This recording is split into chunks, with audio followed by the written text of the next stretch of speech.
Okay, so we are live on Facebook and I started recording on the computer. So welcome to the 6th session of Vedic Math with Technology Interludes for ages 8 and up. So this is the 6th session. In the last session, we talked about a few things like how the background of Vedic mathematics.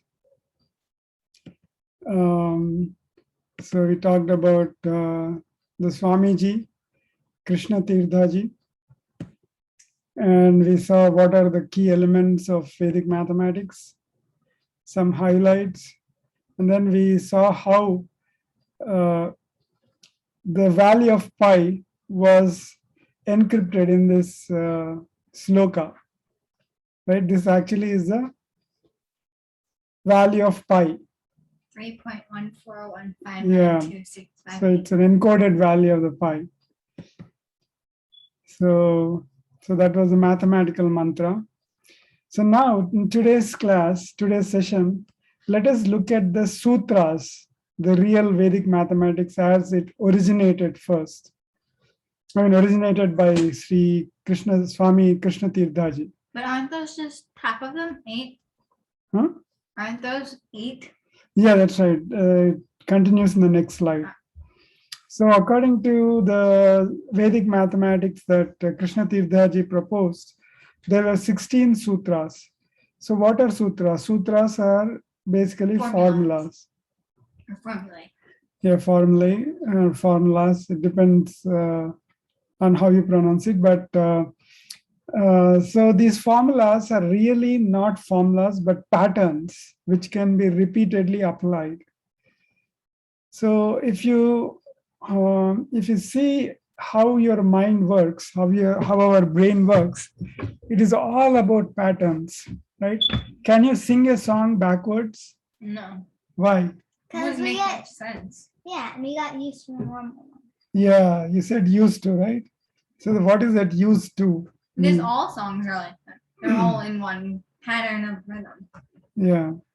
So it's a pattern. Your brain works in patterns, right? You cannot change the pattern just like that. Just like you cannot reverse the song in your mind. You cannot also change the pattern that easily. So brain works in patterns.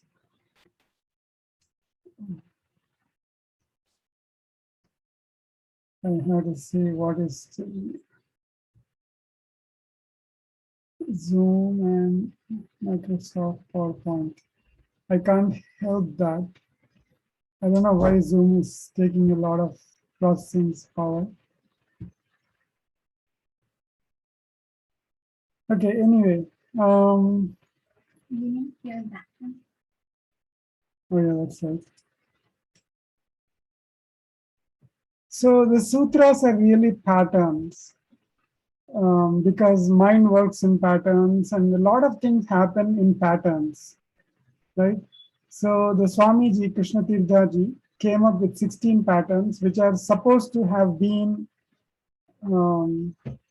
taken from the Vedas. So all these 16 patterns appeared in the Vedas somewhere, mostly the Atharva Veda, which is, I think we talked about it in the last class, right? So Atharva Veda, most of these sutras came from the Atharva Veda, according to Swami Krishna Tirthaji.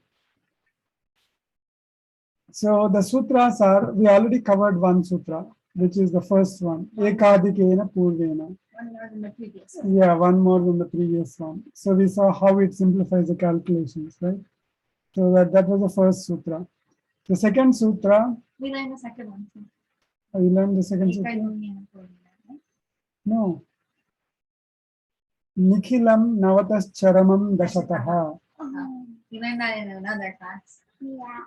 Okay, then let us see.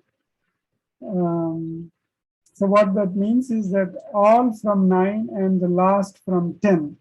That's what it means. Navataś and daśataḥ. Yeah. Nava is 9, Dasha is 10. The other thing to note is that each of these sutras have corollaries. You know what a corollary is? Like different ways to do it. Like No, in geometry, you have theorems and you have corollaries. theories are like unproven statements, right? Theorems eventually get proved. So statements that are true. Yeah, Basically, hypotheses that are accepted at the end. right. So, so theorems typically in geometry particularly have corollaries. Corollaries are like a sub-theorem. It's a mini theorem kind of thing, which is based on the original theorem. So, like, Oh, like many experiments and hypotheses. Right, right. So you do a big experiment, and if you come up with a smaller experiment, which depends on the results from the previous experiment, it's called a corollary kind of is it thing. like how Pythagorean theorem also shows like it can only be used with right triangles and stuff like that? No, no, those are conditions. Corollary means something related, but to a smaller proportion. I mean, it's not as important as the original theorem, but it is still important, and it is related to the original theorem. So like nikhilaṃ and daśataḥ. The corollary for ekadikena purvena is anurupyena, proportionately. So, because it's kind of related, right? Ekadikena purvena means one more than the previous one, and anurupyena means proportionately. So, if the variable is progressing one over the previous one, then it's almost like growing in a proportion, right? Yeah. So that's why. So you see the relation, right? That is what is called as corollary. It is not as important, as significant as the original theorem, but it is still significant, and it derives from the original theorem, right? So the original theorem is ekadikena purvena, and the corollary is one more than the previous one. Okay, the second is nikhilaṃ navataścaramaṃ daśataḥ, and the corollary for that is sisyate sesa samna, I think. Yeah, that's how it is said. So it means the remainder remains constant. So that is the corollary for nikhilaṃ navataścaramaṃ daśataḥ. Oh. Yeah, and the third is urdhva tiryadhyam. So it means vertically and crossfire. Urdhva tiryadhyam. Fourth is paravartya yojayet. That means transpose and apply. What does transpose mean? Transpose means reverse, change the order kind of thing. If it is rows, it becomes columns. If it is columns, it becomes rows. So basically to rotate? Rotate, yeah. So it's almost like rotate. So that is why it's called paravartya. Vartya means Vritta means vritta circle. means circle, right? Paravartya means kind of rotate. That's why it's transpose. Shunyam samya samupchaye. Shunyam samya samupchaye means if the samuchaya is the same, it is zero. What is samuchaya? What is samuchaya? Samuchaya means remainder, right? Samuchaya means remainder. Did Swami Krishna Tirthaji give like an more in-depth version of these, or did somebody else have to decode them once he found them and translated them? He just gave the patterns. He just gave these patterns. And of course, he gave the interpretation also. He also said how to apply these also, he kind of indicated. So these are the patterns, and how to indicate them, how to use them also was given by Swamiji. So that is Where were we? If the samyukya is the same as 0. Shunyam samuchaya. Yeah. The next is anurupyena, anurupye, shunyam, anyat. Isn't anarupyena the sub-theorem of the first one? Ekadikena purvena? No, anurupyena means ratio. Oh, proportion. Yeah, shunyam is 0. And anyat means, anya means different. So anyat means other. So if one is in the ratio, the other is 0. So these are very cryptic, right? Just like mantras, it is not easy to understand them. So just like ekadikena purvena, unless you really apply it, you wouldn't understand it. Just like any other Veda. So somebody has to be there to interpret it for you. The next is sankalana vyakalana. So by addition and by subtraction. Again, this is, yeah, sankalana vyakalana. The 8th one is purana apuranabhyam.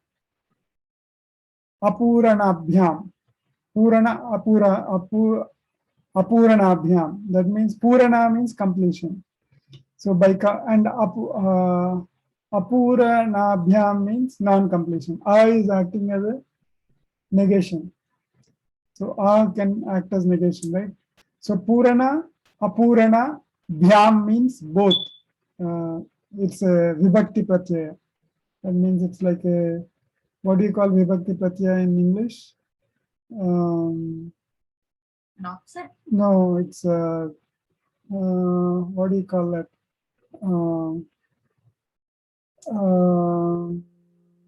I forgot the name anyway. There's something similar in grammar. But so if it is one Rama, then you call him Ramaha. If there are two Ramas standing beside each other, it is called singular, plural, and yeah. we don't have a third one. Yeah, but in Sanskrit there are 3: singular, double, and plural. So this Purana, Apuranabhyam means both by the completion and or non-completion. So that is 8. So the 9th, 10th, 11th, 12, 13, 14, 15, 16. So the 9th one is Chalana Kalanabhyam. Chalana Kalanabhyam actually means differences and similarities, but it roughly translates to differential calculus in the modern math. Isn't calculus something you learn in like 12th grade or college? That's right. It's in 12th, 11th grade. So does that trick help you? Yeah. And Yavadunam is by the deficiency. Does a deficiency mean something that's lacking, right? So by the lacking? Yeah, by the lacking. So, weak point? so how much is 8 lacking? 9 and above. How much is 8 lacking? 9 and above. 9 and above? Yeah, because it has 1, it has 2, it has 3, it has 4, it has 5, it has 6, it has 7, it has 8, and it has. Yeah, it depends on how you see it. Typically, 10 is considered to be complete, right? 10s, all the 10s. It's lacking 2? It is lacking 2. Oh.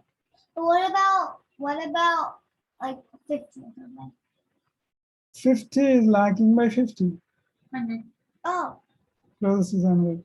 Oh. So then- Yeah. So that is Yavadunam.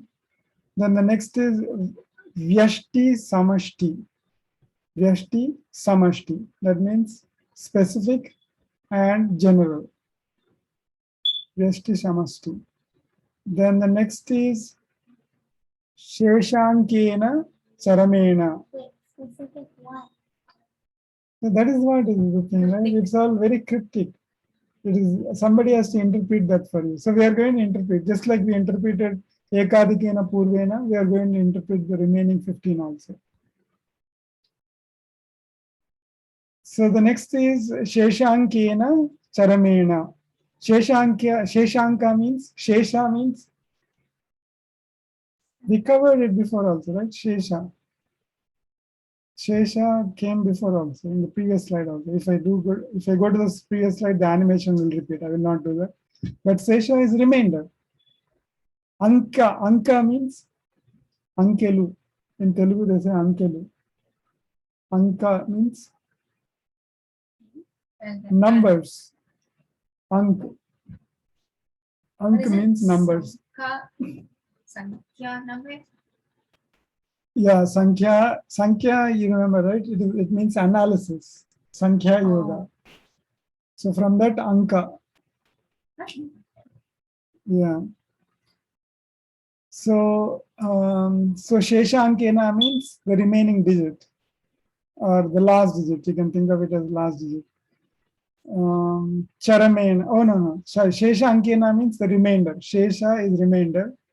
Ankena is number. And Charamena means last.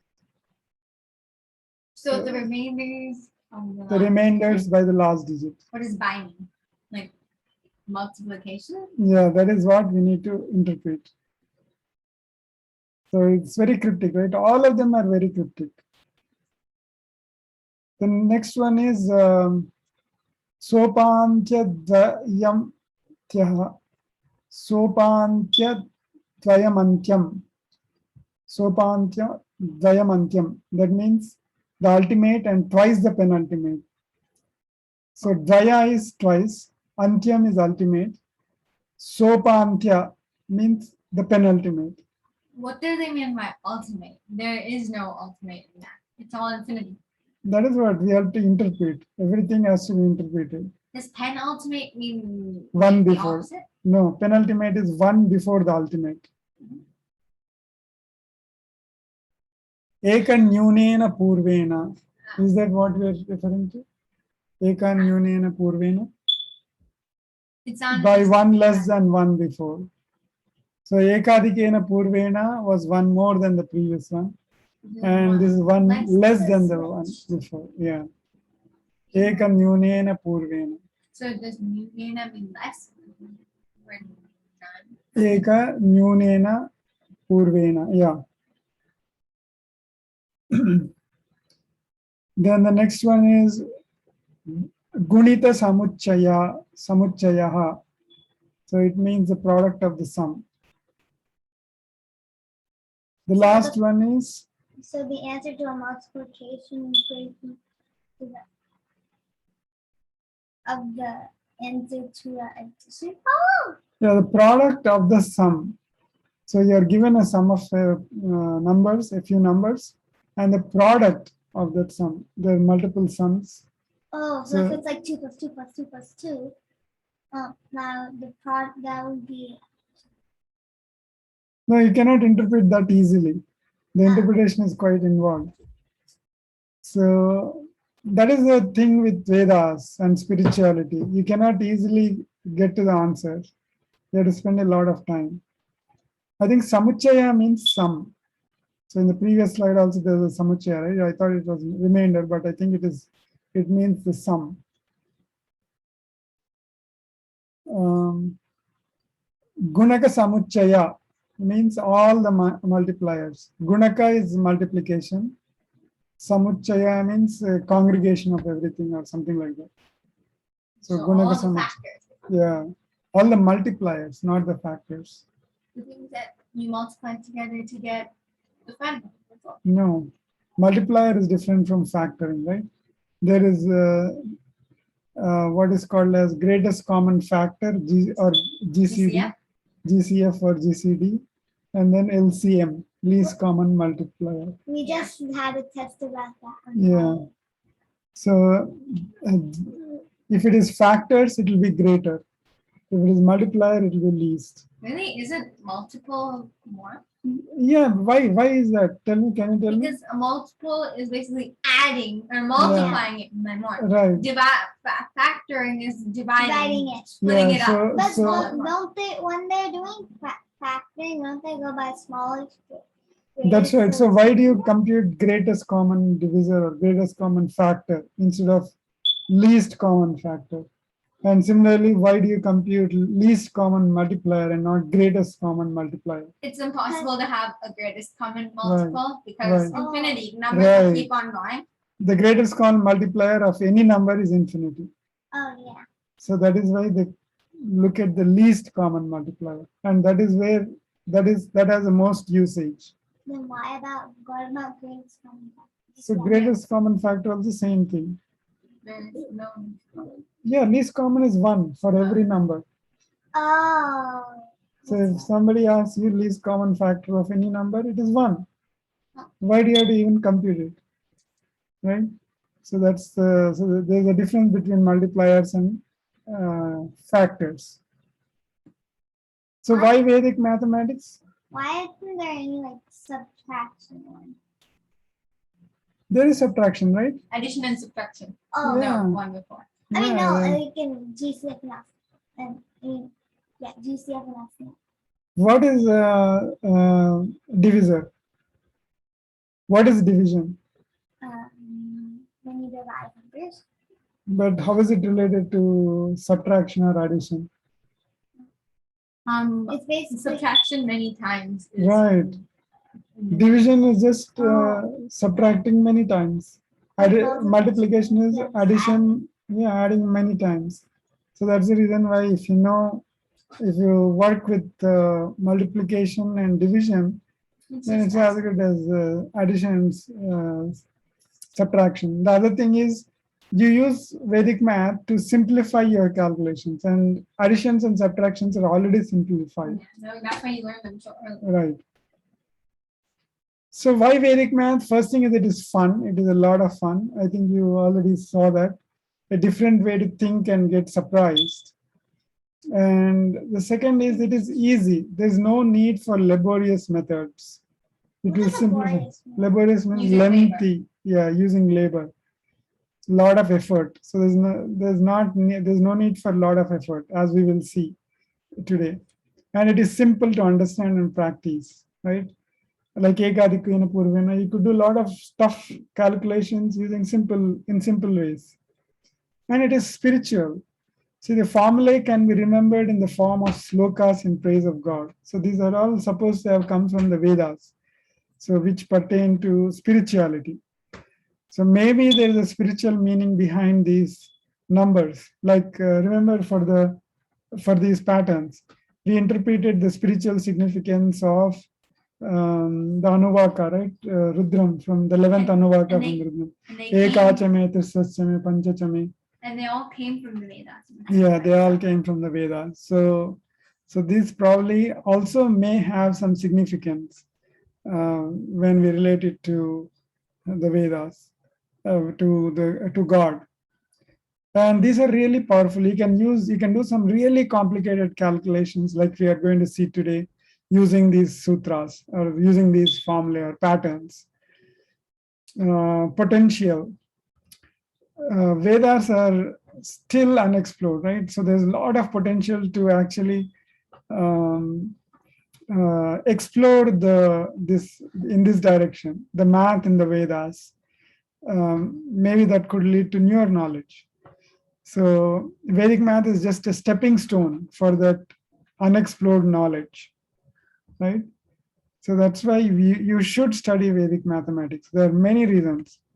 And so this is this is a table from a book or a paper written by an author from the University of Northern British Columbia, Canada, Barbara Durbin Wilson. So a lot of people have done studies in Vedic mathematics. So this person, this researcher, summarized the concepts and compared the concept in conventional methods and using Vedic methods. So for instance, subtracting. How do you do subtractions in conventional math? You do borrowing, you cross out and all that. It's very, very confusing. Yeah, especially sometimes for can, long, right? yeah, for long numbers, it could be very confusing. So in Vedic math, there's no crossing out and all that funny stuff. And so in conventional math, you'll have to memorize tables up to 12, right? Typically. But here, if you memorize till 5, it is good enough. So it'll teach you 6 to 12 Yeah, or even because beyond. because remember, remainder, lacking, deficiency.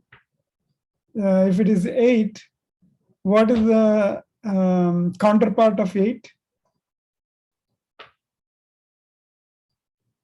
The counterpart. Take the numbers from 0 to 10, right? There's if 5 is the dividing thing, then there's a counterpart to each of the numbers on the number scale, right? What's a counterpart? So like this.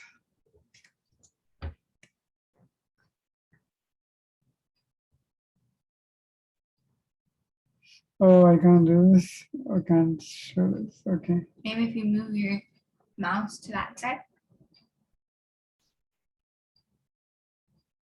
Yeah, it doesn't go beyond. Oh, I should touch that one. Anyway, let me try that. But that was not the case last time.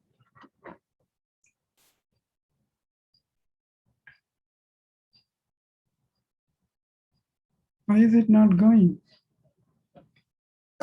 Maybe you have to take it out and then move it to the Yeah, manually move your mouse pad. thing. Okay, anyway, so you take the number line, right, from 0 to 10. You plot the numbers 1, 2, 3, 4, 5, 6, 7, 8, 9, 10. Okay, let us do this. Will it teach you how to do negative multiplication? Could you annotate on Zoom? Yeah, you can. Oh yeah, that's a good idea, right? But anyway, let us do this. So like how 1 and 9 and 2 and 8 and 3 and 7 and 4 and 6 and 5 and 5. Will it So this is the number line, right?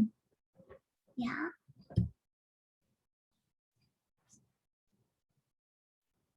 So this is a number line. So if you look at the number line, so what is the corresponding number for 1? 11. So 1 is to the left hand side. What is to the right hand side? 9. Oh, 9. How about the number corresponding to 2? 8. 8. So in Vedic math, that kind of symmetry is taken advantage of. So remember that we talked about the deficiency, right? Deficiency of 8 is 2. So the deficiency is nothing but the counterpart, the mirror image in the number line, right? So when you can deal with the first 5 numbers, it is as good as dealing with the remaining 5 numbers on the other side. So that is the reason why you don't need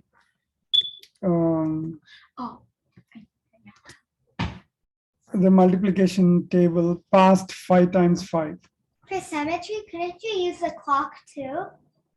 So if 8 was over there, and if you went like straight, 2, yeah, straight it will be 2. Yeah. Wait, but wouldn't you need to memorize until 6 to get to 12? Because 5 will only go to 10. So in the Vedic math, the numbers are from 0 to 10. So that's it. 0 to 10 is good enough. We'll see how that is applicable. So for most time, I mean, you still may need sometimes to memorize beyond the 5th table sometimes. But for most cases, you apply the counterpart methods. And even a little help is still help. Yeah. Isn't long division the exact same thing as normal division? Long division is like very big numbers. And numbers with big remainders.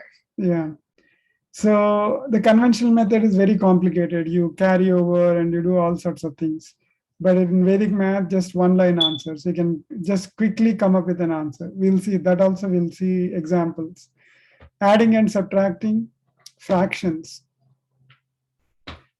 For how do you add and subtract fractions? You find the least common multiplier.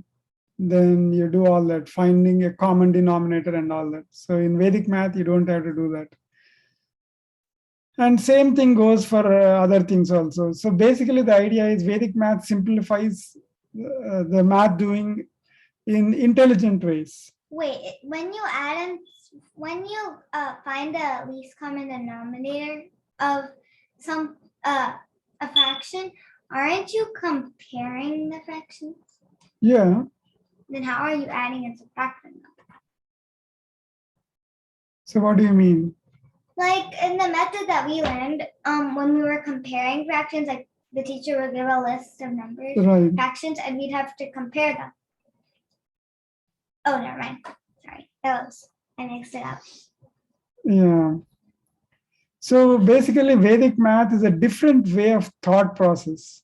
You should think of it like that. More than these differences, what is important is to view Vedic math as an intelligent way of doing math.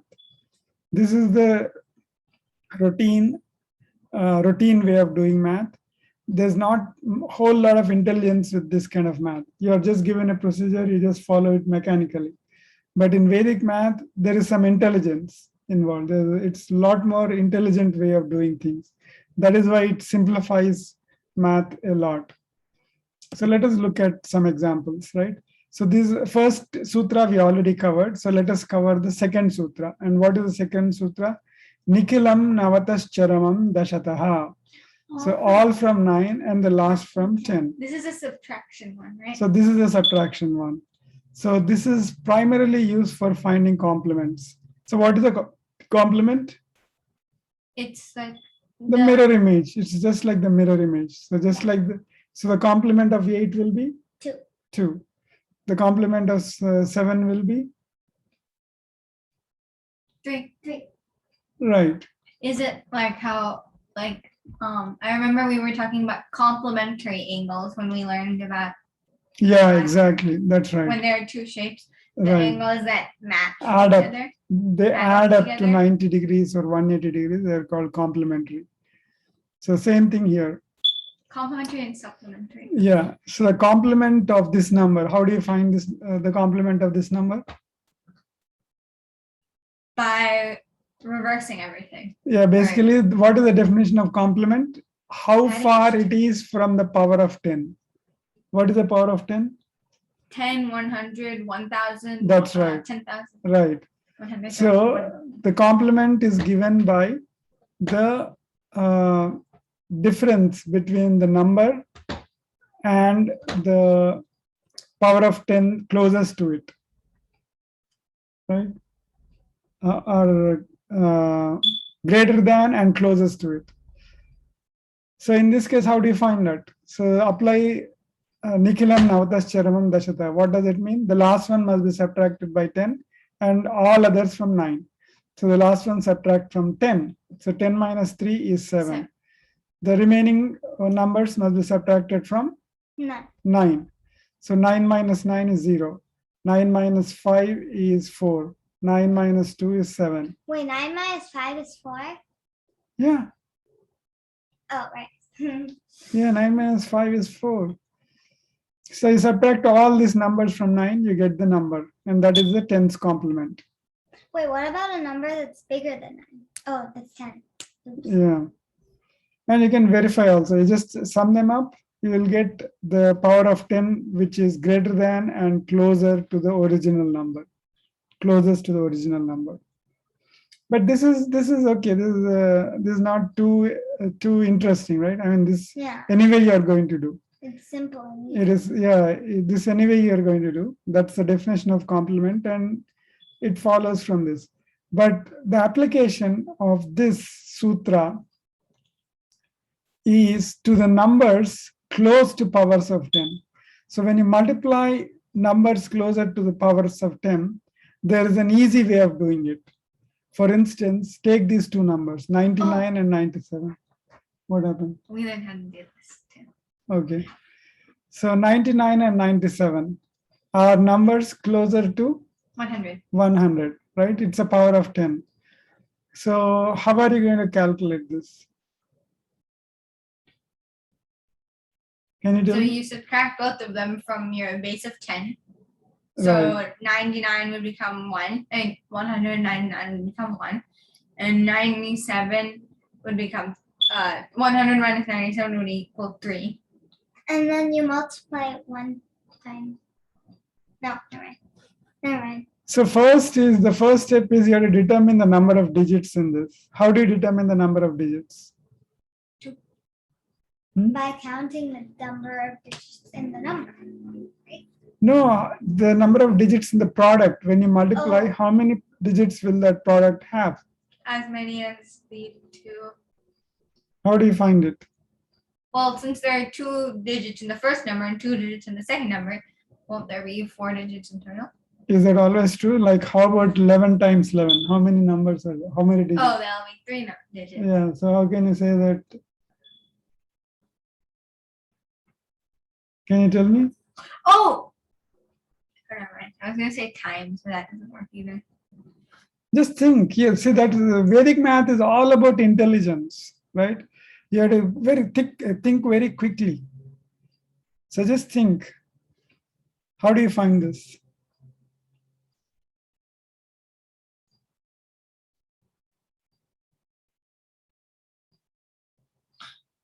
Is it when you subtract the 2 numbers, 1 plus 3, never mind. From each other? Never mind. That would only be 2. And that's definitely not correct.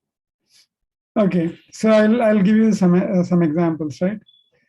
So take the number closest to 100, closest to the power of 10 that is closest to this number. What is the power of 10, which is 100. 100? How about this one? 100 still. Okay, so how much is 100 times 100? How many digits does it have? 10,000. So 4 zeros, 5 digits. 5 digits, right? Now, both these numbers are less than 100. So how many digits will it have? 4 digits or 3 digits? Because both of them have it. So that's 2 ones. It is slightly less than 100 times 100, right? So then it would be 4 point something. Yeah, it will be 4, Oh. Right. right? Because 100 times 100 has 5 digits, and that is the maximum, right? But these numbers are less than 99. They're less than 100. 99 is less than 100, and 97 is also less than 100. So it cannot obviously have 5 digits, because 10,000 is the least number, right? You understand the concept? Yeah. So and that, since it's less, then you subtract. yeah, so it will be 1 less, right? If a number has to be less than 10,000, how many digits will it have? Any number less than 10,000 will have how many digits? Well, in the next 1,000. In the next 1,000, yeah, 4 digits, right? Obviously. So this is very close. 99 and 97. 99 times 97 is very close to 100 times 100, which is 10,000. But it will be less than 10,000. So how many digits will it have? 1 less, 1 digit less, right? So 4 Obviously, digits. 4. Instead of 10,000, it will be 9,000 something, right? So 4 digits. So first step is to determine the number of digits in the product. So here it is 4 digits. So let us call them XX and YY. So for Y like that, because we want to differentiate the first 2 digits from the second 2 digits. There is the first 2 digits are computed in one way, and the second 2 digits are computed in a different way. But what happens when they're? Can you come closer? Will they always be split up into half? Yeah, we'll see that also, right? So in this case, it will be split into half, right? First 2 digits and the second 2 digits. So let us start with the last 2 digits. How do you find the last 2 digits? You subtract the numbers from the closest power of 10, so which is 100. So 100 minus 99 is 1, and 100 minus 97 is 3. So 1 into 3 is 3, but then it has to be 2 digits, right? So just add a 0 in front of 3. So it will be 0, 3. How about the first 2 digits? 9 and 9. So 1 and 1. No. So the way you are going to find the first two digits is by, so what are the remainders? Opposites. 1 and 3. 1 and 3. So the 1 is for 99 and 3 is for 97, right? So you cross them, crisscross them. Cross. Yeah, so you subtract 3 from 99 or you subtract 1 from 97. Either way. In either cases, you are going to end up in, how much is 99 minus 3? 96 and 96. Yes, in either ways, it's going to be 96. So the first two digits are 96. So 9603. So the answer is 9603. Can this be done with any numbers? I last Yeah, you time I can checked, check. I don't think it's a. You can do it with. So let us 7 open the and calculator. Let us try this on the calculator, right? 9 times 9. 99 times 97 is equal to 960. 9603. Cool. But would it work with like 80s or 70s? Because I don't think it does. Yeah, so next number is 89. 89 times 91, the same thing, XX and YY. What is YY? It is, 11 minus yeah, 89. How much is 89 lacking 11. from 100? 11. 11, right? So 11. And how much is 91 lacking? 9. 9. So 11 times 9 is 99. So the first two digits of this product is 99. Sorry, the last two digits is 99. How are you going to find the first two digits? So you are going to subtract the crisscross thing, right? So for 91, you subtract, how much will you subtract? 11. 11. And from 89, how much will you subtract? 9. 9. Either ways, it So will 90. be, it will be 90.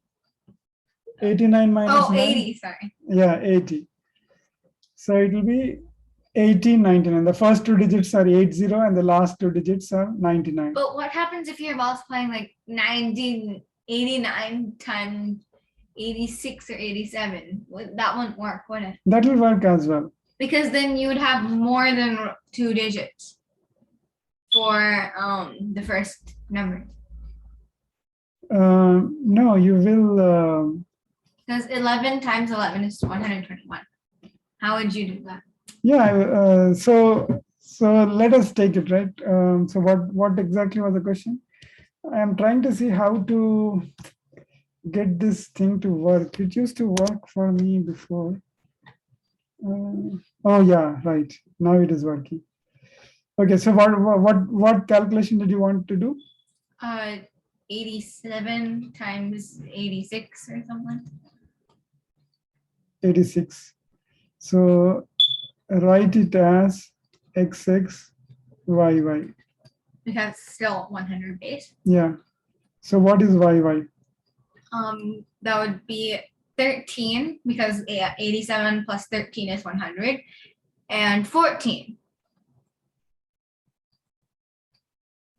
is equal to 13 times 14 is 130 and 52. 140. 182, right? Right, is that right? Wait. So,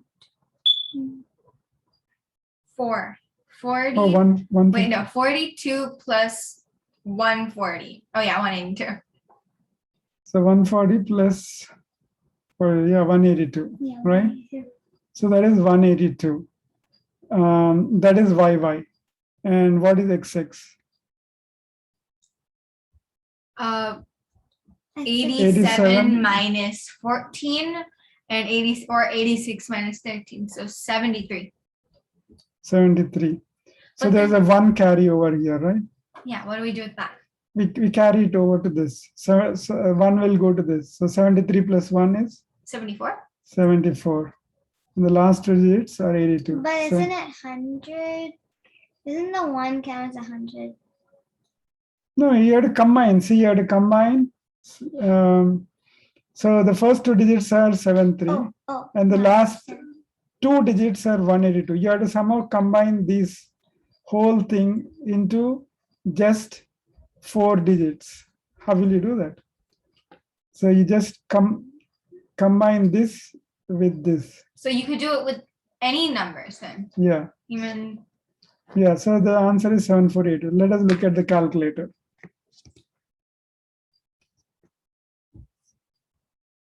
87 times 86. 87 times 86. 748. Cool. So you could do that to any numbers. But the problem is the farther you go from 10 or the power of 10, the more difficult it will be. really? Right? Now you have to compute the multiplication table for Alright. 13 and 14. There are easier ways to compute this multiplication tables also in Vedic math, but it becomes a little more complex. But still you can do it, right? That's so useful. Yeah. So Is you it get the hard? idea. Is it harder if you do like different numbers, like way different? 86 and 87 are only one digit away. But like if we do like, I don't know, 3 and 86, that would be. Yeah, 3 and 86. Yeah, that's a good question, right? So 3 and 83, how do you do it? But before that, let us look at other examples. With these examples, you can probably do the 3 times 83 also. So let us look at the next example.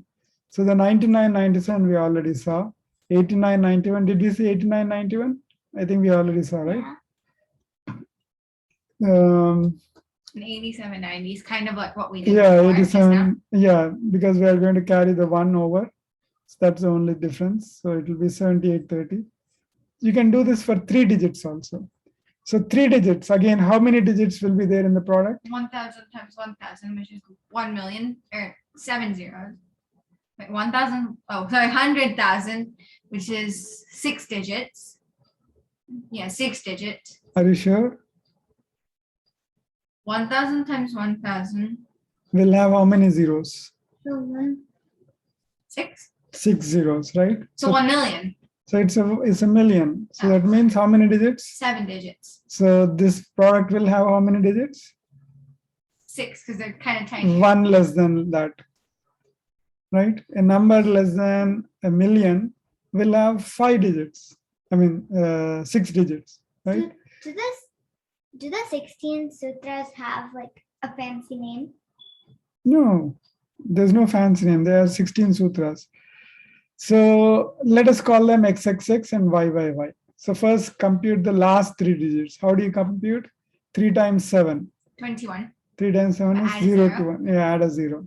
Because 997 is deficiency is 3. 993 deficiency is 7. They're complementary. Yeah. So this is 0 to 1. And how do you compute the first 3 digits? 997 minus 7, Yeah. 993 minus 3. So 990 either way. So the answer to this is 990 021. Right? So that easy.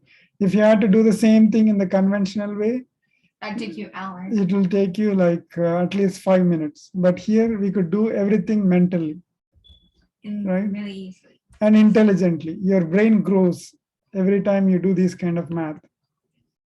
Does it help you sleep more? Exactly. It'll help. See, you know what they suggest if you don't get sleep? They ask you to count the numbers backwards. Oh, yeah. Oh, count sheet backwards. Or Right. count sheet. Yeah. Yeah.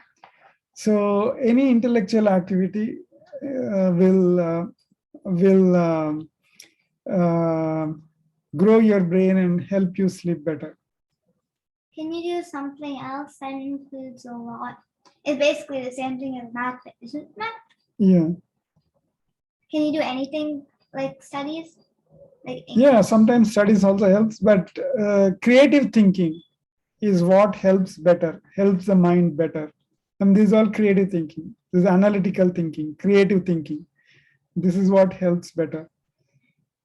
So the next kind of multiplication is when the numbers are not deficient, but surplus. So far we have been seeing numbers which were deficient, right? Which were less than the power of 10.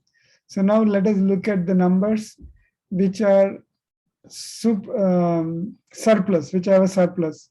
So for instance, take the example of 101 times 107. Both are surplus over 100, right? So how many digits will be there here? Well, what their base is still 100, but So- since it's one more, 100 times 100 is 10,000. So, So, 10, 5 digits. Yeah, 5 digits, right? And it'll still be 5 digits for another 900, Right, 99. exactly. You get the idea. 9,099. Yeah. Wait, why would it be still 5? So we don't need yeah, to right. subtract or add one. Never mind. So it'll have 5 digits. So let us call them XXX and YY. The last 2 digits will be computed differently, and the remaining 3 digits will be computed differently.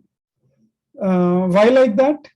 Because remember, whether it is deficiency or surplus, the last 2 digits, the last few digits are defined by the surplus or the deficiency.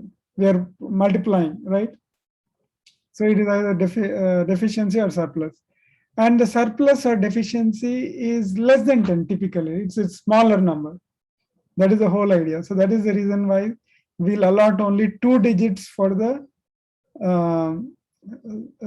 to the last computation, which is done with the surplus or deficiency, and 3 digits for the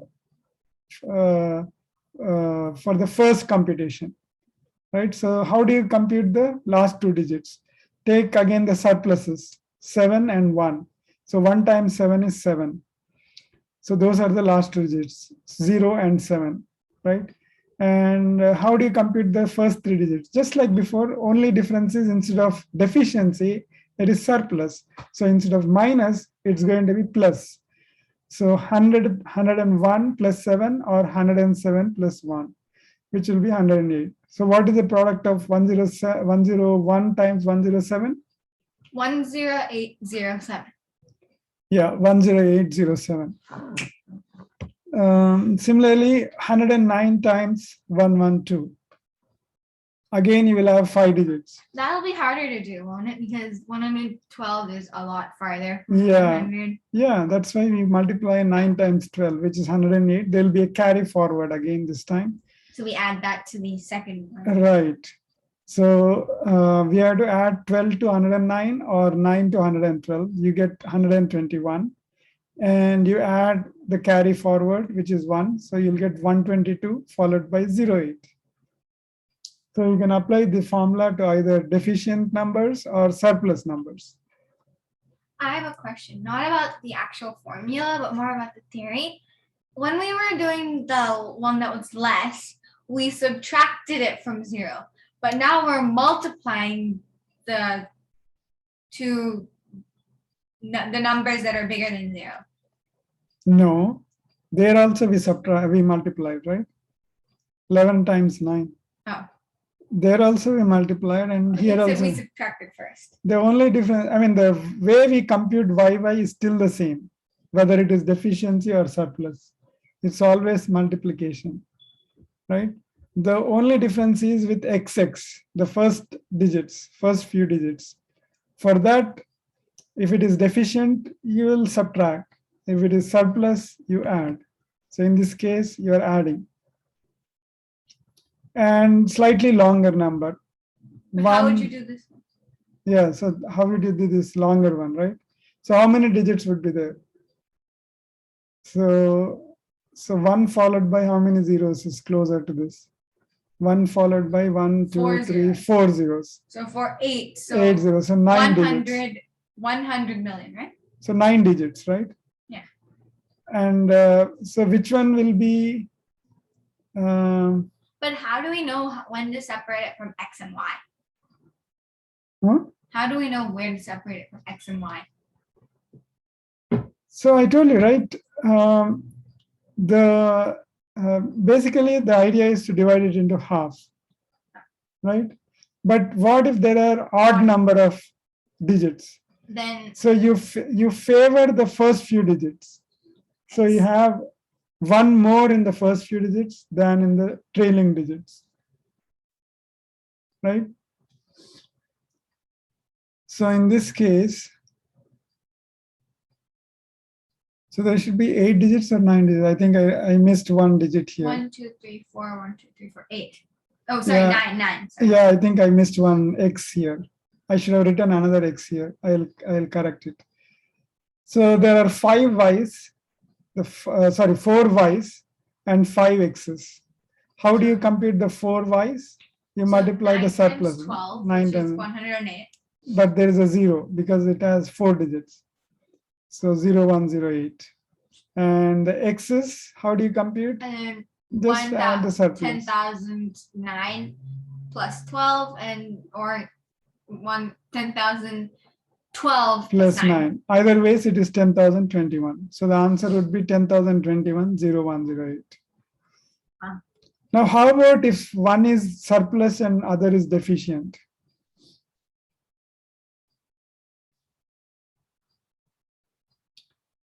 Then you would, for the 107, you would do what you would do for surplus. For the 95, you would do what you do for the Exactly, that's right. So the surplus will have a plus sign and the deficiency will have a minus sign. So 107, it will be plus 7, 95, it will be minus 5, right? So it will be minus 35. And the 3 X's will be, so remember, if it is an odd number of digits, we always favor the first few digits, right? So we add one more digit for the first part of the number, and the trailing digits will have one less digit. So this is minus 35.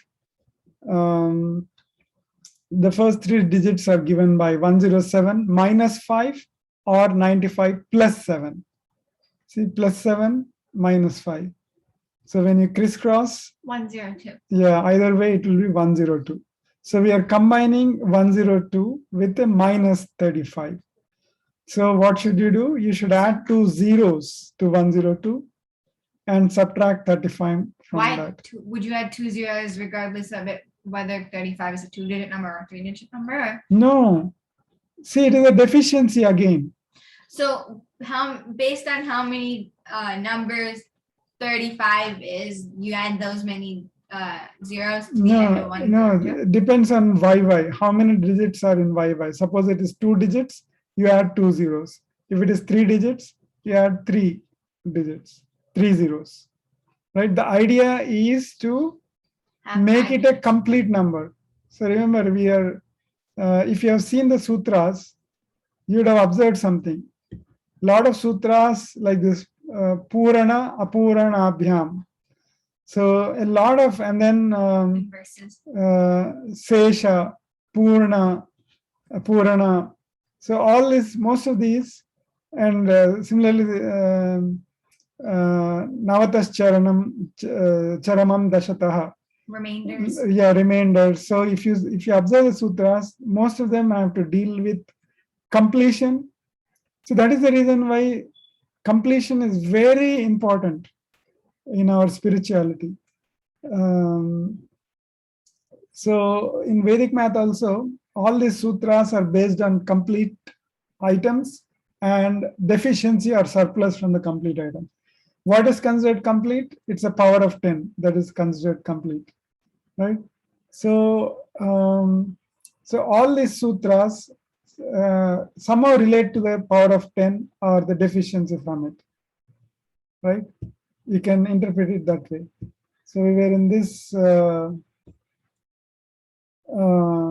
So you have to complete this number. First, complete the number and then apply the deficiency. So when you complete the number, it will be 10200, and then apply the deficiency. When you apply the deficiency, it will be minus 35.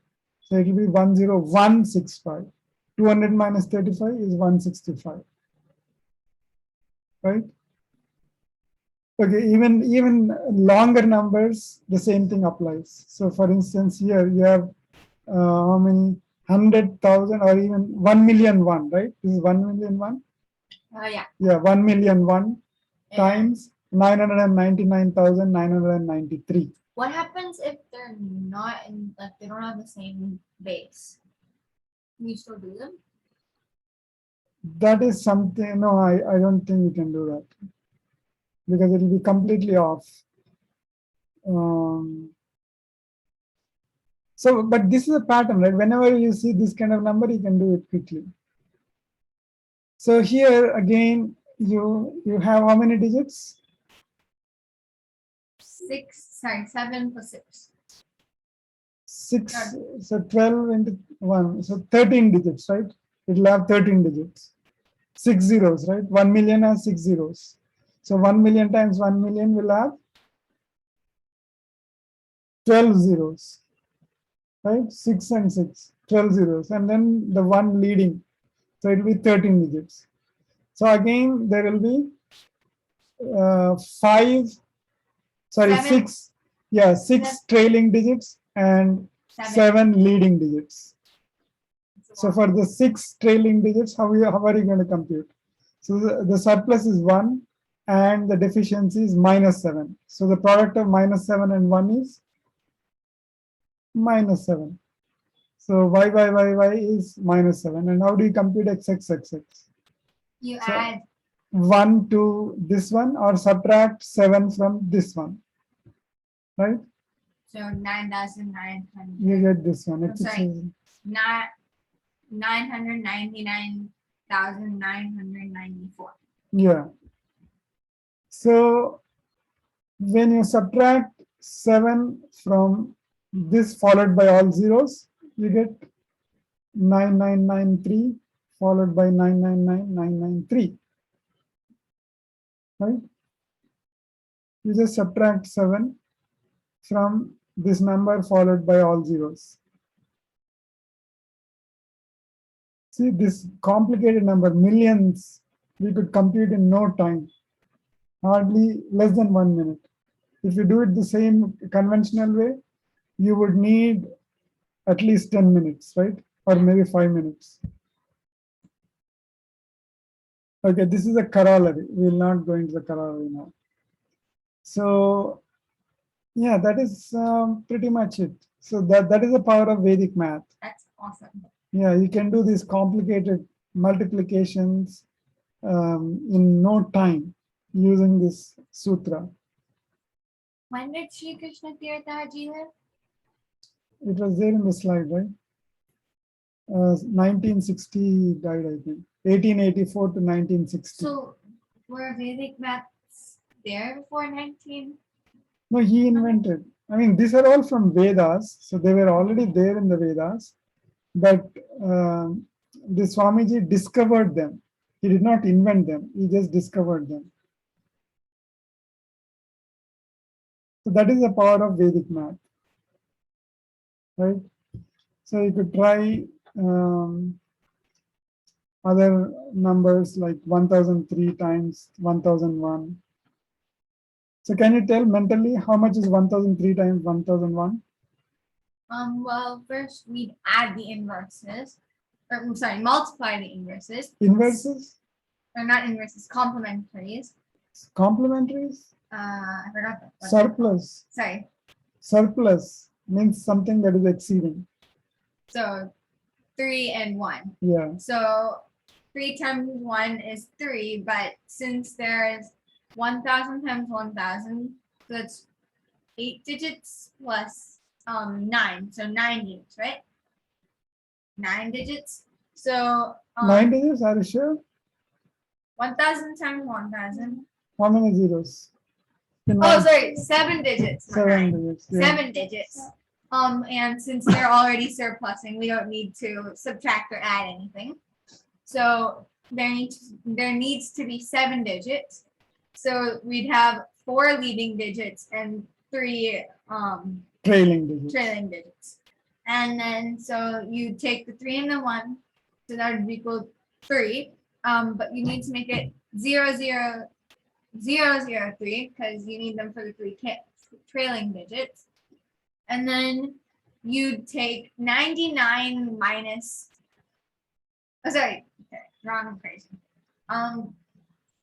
1001 minus or plus?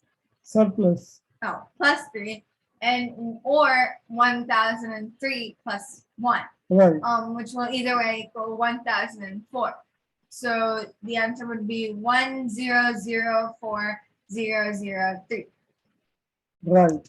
Let us do the calculation on the calculator. 1004. 1003 into 1001 is equal to, yeah, right. Awesome. That's so cool. Right? Isn't that easy? So that is the power of Vedic math. It will make you intelligent, it will make you creative, it will make you more analytical, and it is a step closer to God. Like we talked, spirituality is just like math, this kind of intelligent, creative math. But there's no use knowing how to do the trick if you don't know why it works, right?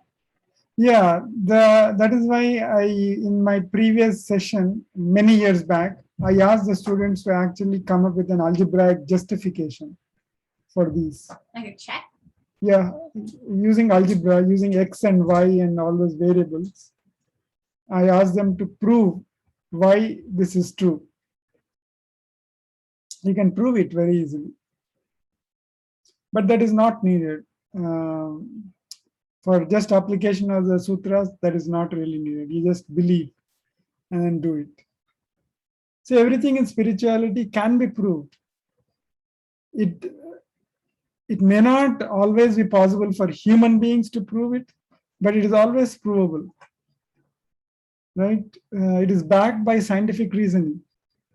Only thing is, some people may not be intelligent enough to understand the behind the scenes thing, right? But everything is provable. But as with religion, we don't always have to find the proof.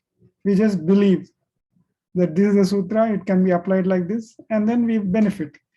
What if you question? What if you say, oh, this is not provable, so I'll not use it? What is going to happen? You're going to miss out. Exactly, you are going to miss out. Same thing with spirituality in religion also, right? If you question the faith, if you say, what is the guarantee? Why do you have to worship idols? Well, then go ahead. You're off. Yeah, so it may not, people are probably not able to fully convince the world that idol worship is important, because their limits are so much. They are limited. Their knowledge, their intellectual abilities are limited. But there is a proof. Their imagination. Yeah, the imagination is limited. So there is a proof. So that is the reason why we should always believe spirituality more than trying to ask for a proof. Of course, you should ask for a proof and try to prove it also, but sometimes it may not be possible to prove. See, like most of the things which are called superstitions today, they have been proved, right? Proven to be true. Not even superstitions, the practices, the rituals. There's a lot of scientific background. People are able to give scientific reasoning today. 100,000 years back, it was not possible probably to give scientific reasoning. But today they are able to scientifically prove the stuff. Same thing with Vedic math, right? There is proof, but we don't have to always ask for proof. We just believe what it is. So that is the concept of religion. Okay, let us end the session with our prayer. Asato ma sadgamaya tamaso ma jyotirgamaya mrityorma amritangamaya. Om Shanti Shanti Shanti. Sarve Jana Sukhino Bhavantu. Samasta Sammangalani Santu. See you next week.